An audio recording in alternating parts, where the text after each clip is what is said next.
IMF کے حوالے سے آپ کو بتاتے چلیں کہ ایک دفعہ پھر کچھ جو چہمگوئیاں ہو رہی تھیں کہ بجلی کے بلوں کے ریلیف کے حوالے سے جو تجاویز پیش کی گئیں وہ IMF کو قبول نہیں تھی، لیکن اب لیٹسٹ اطلاعات کے مطابق 200 یونٹ والے بجلی کے صارفین جو سب سے پاکستان کا نچلا طبقہ ہے ان کو ریلیف دینے پہ اتفاق رائے ہو چکا ہے، لیکن دوسری طرف گیس کی قیمت کو بڑھانے کے لیے بھی IMF نے ایک طرح سے تجویز دے دی ہے۔ ہمارے ساتھ اس وقت موجود ہیں ہارون شریف صاحب، آپ اکانومسٹ ہیں، آپ سے جانتے ہیں کیونکہ لوگ بار بار یہ کہہ رہے ہیں کہ ابھی تک تو ایک سلسلہ چل رہا تھا 6 ستمبر، پھر اس کے علاوہ چہلم میں امام حسین، لیکن لوگ کہہ رہے ہیں کہ 9 ستمبر کے بعد جتنی کاروباری شخصیات ہیں، تاجران ہیں اور گھریلو صارفین بھی ہیں، وہ اس وقت سراپائے احتجاج ہیں۔ پاکستان کو اس وقت کئی طرح کی کرائسس کا سامنا ہے، کچھ فالٹ لائنز ہیں جس کو اجاگر کیا جا رہا ہے، افغانستان کی سرزمین اور پڑوسی ممالک کے بیرونی قوتیں اور ہاتھ پاکستان میں انتشار اور انسٹیبلٹی پیدا کر رہے ہیں، لیکن دوسری طرف ہم یہ بھی دیکھتے ہیں کہ سب سے بڑا مسئلہ عوام کا اس وقت اکنامک انسٹیبلٹی ہے۔ السلام علیکم ہارون صاحب۔ جی السلام علیکم سر، بہت بہت شکریہ۔ مجھے یہ بتائیے کہ یہ جو IMF نے 200 یونٹ والے صارفین کے لیے کچھ ریلیف کے اوپر اتفاق رائے کیا ہے، اس کو آپ کیسے دیکھتے ہیں؟ جی صدرہ، پہلے تو سمجھیے کہ IMF کے ساتھ ہمارا معاہدہ ہے کیا؟ جی، IMF ہمیں یہ کہتا ہے کہ جو ہمارا بجٹ کا خسارہ ہے اور بیرونی ادائیگیوں کا توازن خراب ہوا ہے اس کو ایک لمٹ میں لے آئیے، 4 سے 5% پر خسارہ لے آئیں۔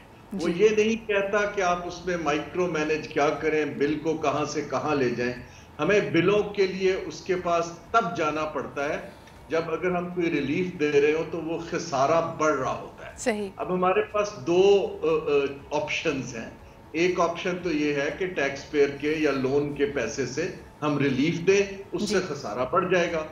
دوسری آپشن یہ ہے کہ حکومت چلانے کا خرچہ کم کر کے وہ غریب کو پاس آن کر دیں، اس سے خسارہ نہیں بڑھے گا کیونکہ آپ ایک خرچ کاٹ کے دوسری جگہ ری ڈسٹریبیوٹ کر رہے ہوں گے۔ سو یہ سمجھنا ضروری ہے کہ جب ہم IMF کے پاس جاتے ہیں کہ ہمارے پاس ریسورسز نہیں ہیں، بجٹ کا خسارہ بڑھنے دیں، تو وہ کہتا ہے کہ آپ مہنگی بجلی مہنگی گیس بنا کے سستی بیچ رہے ہیں، اس سے آپ کی میکرو اکنامک سٹیبلائزیشن خراب ہو۔ بالکل۔ ہارون صاحب مجھے جی آپ بات مکمل کیجئے، پھر میں کہہ رہا تھا آخری لائن IMF نے جو اب اگری بھی کیا ہے، دیکھیے IMF کی جو پالیسیز ہیں اس پہ بھی انہوں نے بھی they need to look good، اور ان کو سبسڈی کو سپورٹ کرنا ہے۔ یہ جو ڈیفر ہے یہ سبسڈی نہیں ہے، یہ تو صرف ایک سہولت ہے کہ لوگ 4-5 قسطوں میں بل پے کرتے ہیں، اور میرا نہیں خیال کہ اس کے اوپر کوئی بھی ادارہ انکار کر پاتا۔ بالکل صحیح۔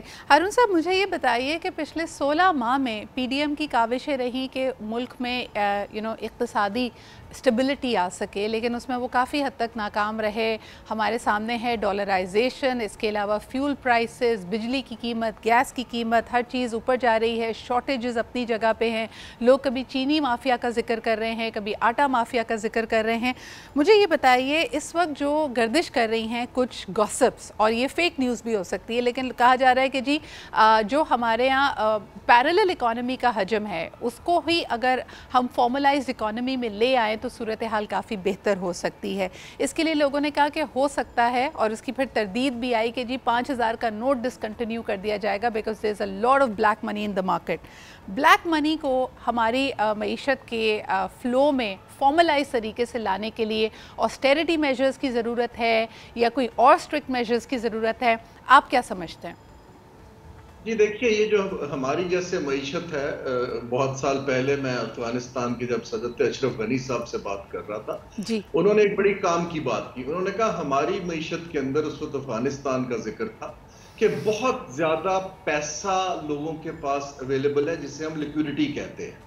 پرابلم یہ ہے کہ وہ پیسہ جو ہے کیپٹل میں یا انویسٹمنٹ میں کنورٹ نہیں ہوتا، اور پاکستان کی بھی یہی صورتحال ہے کہ جب تک لوگوں کو پالیسی کی کنسسٹنسی اور اداروں پر اعتماد نہیں آتا، وہ پیسے کو چھپا کے رکھتے ہیں، وہ فارمل سیکٹر میں نہیں آنا چاہتے، وہ سونے میں، زمین میں، ایسٹس میں انویسٹ کرتے ہیں۔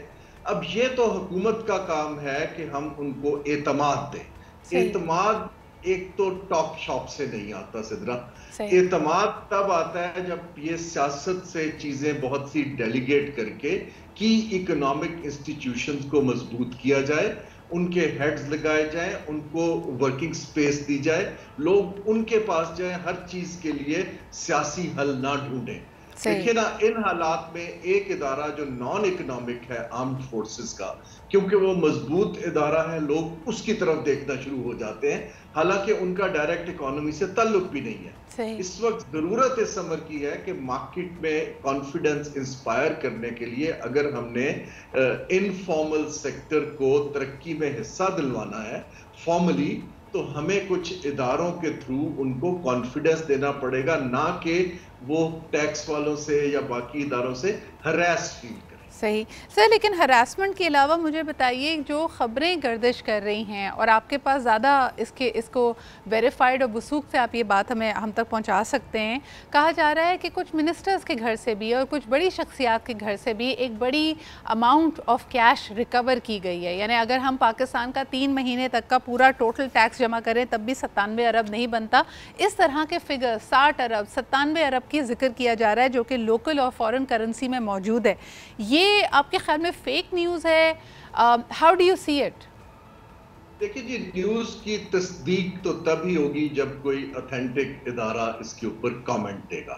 لیکن جب یہ باتیں شروع ہوتی ہیں اور تردید نہیں آتی ہے تو پھر لوگوں میں شبہات بڑھتے ہیں. دیکھیے, اس میں کوئی دو رائے نہیں ہے کہ حکومت کی جو کام کرنے کے طریقے ہیں اس کے اندر لیکیجز بہت زیادہ ہیں, اور اسی لیے لوگ حکومت کے پارلیمنٹیرین, وزراء یا بیوروکریسی پہ اعتبار نہیں کرتے ہیں. یہی میں عرض کر رہا ہوں, یہ جو ٹرسٹ ڈیفیسٹ ہے اس کی وجہ سے ایک گیپ بڑھتا جا رہا ہے اور لوگ اپنے طریقے سے اپنے مسائل حل کرنا شروع ہو گئے rather than partnering with the government. اب یہ جو ریاکشنز اس وقت میں دیکھ رہا ہوں وہ سدرا زیادہ تر ایڈمنسٹریٹو سائٹ کے ہیں کہ ہم ریگولیشن کو مضبوط کر دیں. دیکھیں, اسٹیٹ بینک کو ایکسچینج کمپنیز کو ریگولیٹ کرنے سے کوئی پہلے بھی نہیں روک رہا تھا, لیکن اب ان کو پش کیا جا رہا ہے کہ آپ اس کو ایک نیا طریقہ بنائیں. بالکل, اور ابھی تک انفارچونیٹلی ہارون صاحب ایسا لگ رہا ہے کہ most of the measures are backfiring. میں لاہور اور اسلام آباد وزٹ کر رہی تھی, کسی نے کہا جی اگر آپ ریسٹورینٹ میں جا کے کیش پہ پیمنٹ کرتے ہیں تو آپ پہ 15% ٹیکس لاگو ہوگا, اگر آپ 5% آپ کو ٹیکس لگے گا اگر آپ کارڈ پہ کرتے ہیں. کئی میں نے ریسٹورینٹس میں باقاعدہ دیکھا کہ وہ خود انکریج کر رہے ہیں کہ جی آپ کیش میں کرتے ہیں ہم آپ کو کم ٹیکس اس کے اوپر لیوی کر دیں گے. So I mean right now from the micro level to the macro level ایسا لگتا ہے کہ stricter measures are going to make people even more worried, اور فلائٹ آف کیپٹل کو ہم اس کے اندر ایک تیزی دیکھیں گے. So we really need stability, اور شاید اس کا واحد حل اس وقت فوری طور پہ الیکشنز کی طرف جانا ہی ہے. بہت بہت شکریہ ہارون صاحب ہمارے ساتھ موجود ہونے کے لیے.